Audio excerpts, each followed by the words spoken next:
नमस्कार, मैं श्वेता। दूरबीन की सहायता के बिना खगोल विज्ञान के कोर्स में आपका स्वागत है। इस लेक्चर में हम चंद्रमा के बारे में जानेंगे, जो कि रात्रि के अवकाश में सबसे चमकीली वस्तु है। हालांकि पृथ्वी का उपग्रह होने के नाते चंद्रमा का अपना प्रकाश नहीं है।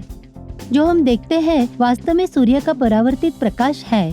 पृथ्वी पर से चंद्रमा के अलग अलग दृश्य देख सकते हैं। इस तरह के दृश्य या पैटर्न को चांद की कलाएं कहा जाता है।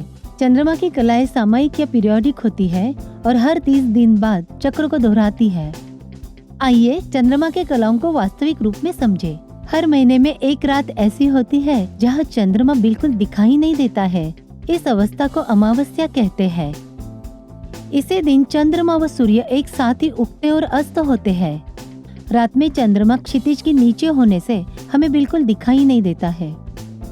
नए चंद्रमा के बाद जैसे ही चंद्रमा पृथ्वी के चारों ओर से परिक्रमा शुरू करता है, यह दिन ब दिन बड़ा होने लगता है।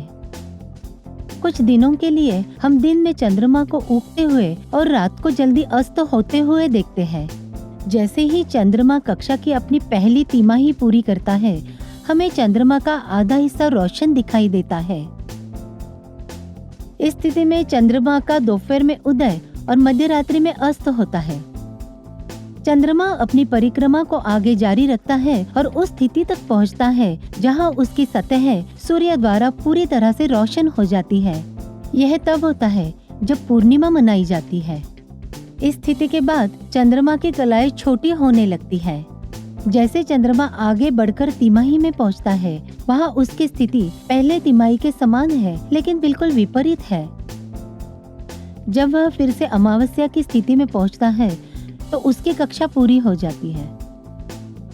पृथ्वी से चंद्रमा का केवल एक पक्ष दिखाई देता है। ऐसा इसलिए है क्योंकि उसे अपनी अक्ष पर घूमने में उतना ही समय लगता है जितना कि पृथ्वी के चारों ओर परिक्रमा करने में लगता है। जो पक्ष कभी पृथ्वी का सामना नहीं करता है उसे फार साइड कहते हैं।